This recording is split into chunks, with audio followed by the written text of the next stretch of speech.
السلام علیکم، welcome two star centre. ایک جوتے کی آپ بیتی۔ اسٹوڈنٹس، آپ لوگوں کو میرے چینل پہ اور بہت ساری آپ بیتیاں مل جائیں گی، پوری پلے لسٹ موجود ہے۔ تو قلم کی آپ بیتی ہے، کتاب کی آپ بیتی ہے، کھنڈر کی آپ بیتی ہے، گلاب کے پھول کی آپ بیتی ہے، ٹھیک ہے۔ تو یہ اب میں ایک جوتے کی آپ بیتی ڈال رہی ہوں کہ یعنی کہ پرانا جوتا جو ہے وہ اپنی کیا داستان سنا رہا ہے۔ تو آپ بیتی لکھنے کا ایک خاص طریقہ ہوتا ہے، تو دیکھتے ہیں کہ آپ بیتی میں کیا آپ کے لیے موجود ہے۔ اجی صاحب، میں کیا اور میری کہانی کیا، میں تو حقیر سا جوتا ہوں، پھر ستم یہ کہ پھٹا پرانا جوتا۔ آپ میری کہانی سننا چاہتے ہیں، مجھے تو کوئی پہننا تو درکنار دیکھنا بھی گوارا نہیں کرتا۔ سبھی نفرت سے منہ پھیر لیتے ہیں، مجبور ہوں کہ کچھ کہہ نہیں پایا۔ اگر مجھے بھی بولنے کی اجازت ہوتی تو ان نفرت و بیزاری کا اظہار کرنے والوں سے ضرور پوچھتا کہ کیا میں نے ان کی خدمت میں کوئی کسر اٹھا رکھی تھی۔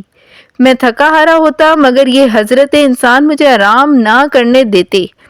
بھوکا پیاسا ہوتا، مگر کبھی کوئی توفیق نہ ہوتی کہ وقت پر میرا منہ ہی دھلا دیتے۔ اچھا، یہ بات میں یہاں پہ کہتی چلوں کہ یہ واقعی ایسا ہوتا ہے کہ آپ یہ دیکھیں کہ آپ سارے زمانے میں پھرتے ہیں اور جوتوں کے بغیر کیا آپ باہر جا سکتے ہیں؟ اتنی امپورٹنٹ چیز ہوتی ہے یہ۔ لیکن ہوتا کیا ہے کہ ہم لوگ اپنے کپڑوں کا بہت خیال رکھتے ہیں، اپنے باقی سب چیزوں کا خیال رکھتے ہیں، مگر جوتوں کا کوئی بھی خیال نہیں رکھتا۔ تو یہ واقعی جوتے کی شکایت ٹھیک ہے۔ بہت کم لوگ ہیں جو اپنے جوتے بہت زیادہ صاف رکھتے ہیں۔ تو انسان کی شخصیت کا بھی یہیں سے پتہ لگتا ہے۔ تو ہم آگے چلتے ہیں، اس کو سنتے ہیں کہ کیا ہے اس میں۔ مگر واہری یہ مالکان، مجھ پر پڑی مٹی، میرے تلوے کیچڑ میں لت پت ہو جاتے، ٹھیک ہے، مگر کوئی میرا حال تک نہ پوچھتا۔ گندے گٹر کے پانیوں میں سے گزر جاتے اور میں ہائے وائے کرتا رہ جاتا۔ تو انسانوں کو چاہیے نا کہ وہ گندے پانی سے ہٹ کر گزر جایا کریں تاکہ ان کے جوتے نہ خراب ہوں۔ مجھے اپنی خدمت کی ناقدری اور بے وفائی کی یہ توقع نہیں تھی۔ یہ آج جو میری حالت آپ دیکھ رہے ہیں، سب اسی خدمت کا نتیجہ ہے۔ اوہو، میں کیا کہانی لے کر بیٹھا، آپ تو میری آپ بیتی سننا چاہتے تھے اور میں اپنے دکھڑے بیان کرنے لگا۔ ہاں، تو آپ میرے متعلق کیا جاننا چاہتے ہیں؟ حضرت، اگرچہ میرا حال نہایت خستہ خراب ہے اور مستقبل اس سے بھی بھیانک، مگر میرا ماضی نہایت شاندار درخشاں رہا ہے۔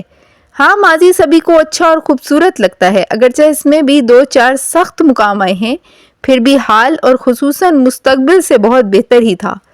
ہاں تو سنیے، میں ایک خوبصورت تنومند بھینس کی کھال کا حصہ ہوں، جس کو ایک ٹھیکیدار نے خریدا اور ٹرکوں میں لاد کر گجرات لے آیا۔ وہاں کچھ کیمیکل لگا کر ہمیں صاف کیا گیا۔ اب ہم سب کھالے نہیں بلکہ چمڑا تھے۔ میرا چمڑا بھی گودام میں سٹور کر دیا گیا۔ پھر مجھے کئی مشینوں سے گزرنا پڑا، یہاں تک کہ میں نے ایک چمکدار اور دیدہ زیب بوٹ کی شکل اختیار کر لی۔ جو بھی میرا حلیہ دیکھتا متاثر ہوتا، تعریف کرتا۔ میں خوش تھا کہ چلو اتنی تکلیفوں اور مصیبتوں کے بعد اچھی شکل تو خدا کی ذات نے دی۔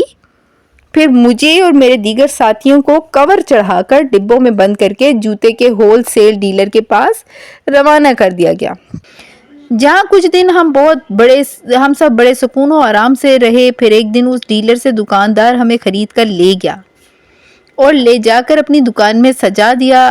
اب ہم شیشے میں بند باہر کا نظارہ کرتے، گاہکوں کو دیکھتے اور خوش ہوتے۔ اس دوران کئی گاہکوں کے حضور پیش بھی ہوا۔ انہوں نے مجھے اپنے پاؤں میں ڈال کر جانچا، پرکھا، لیکن کسی گاہک کے ہاتھ نہ آ سکا۔ کسی کو تو پورا نہ آتا اور کسی کے پاس اتنی رقم نہ تھی کہ مجھے خرید سکتا، کیونکہ میری حیثیت، اہمیت اور حسن کے پیش نظر دکاندار گاہک سے زیادہ پیسے مانگتا تھا۔ آخرکار ایک دن ایک خوب رو نوجوان جو اپنی ظاہری سج دھج سے امیر اور بڑا افسر لگتا تھا دکان پر آیا۔ میرا حسن اس کی نگاہوں میں سما گیا۔ اس نے منہ مانگے دام دیا اور مجھے خرید لیا۔ اب میرا مالک ہے، یہاں پہ یہ انہوں نے نا مسٹیک کی ہوئی ہے لکھتے ہوئے، ایک امیر آدمی تھا۔ وہ مجھے پہن کر مرمر کے فرش اور قالینوں پر پھرتا تھا۔ اس کے نوکر ہر روز میرا منہ دھلاتے تھے، میک اپ کرتے اور خوب چمکا دیتے، جس سے میری آب و تاب میں اضافہ ہو جاتا۔ کبھی کبھار میرا مالک مجھے پہن کر سیر کو جاتا، میں خوب لطف اٹھاتا۔ یہ دور میری زندگی کا سہانا اور ناقابل فراموش دور تھا، مگر افسوس کہ یہ پرسکون لمحات جلد ہی ختم ہوئے کہ سکون محال ہے قدرت کے کارخانے میں۔ ابھی میری آب و تابی باقی تھی کہ میرے مالک نے بڑی مہربانی سے مجھے اپنے ایک ڈرائیور کے سپرد کر دیا۔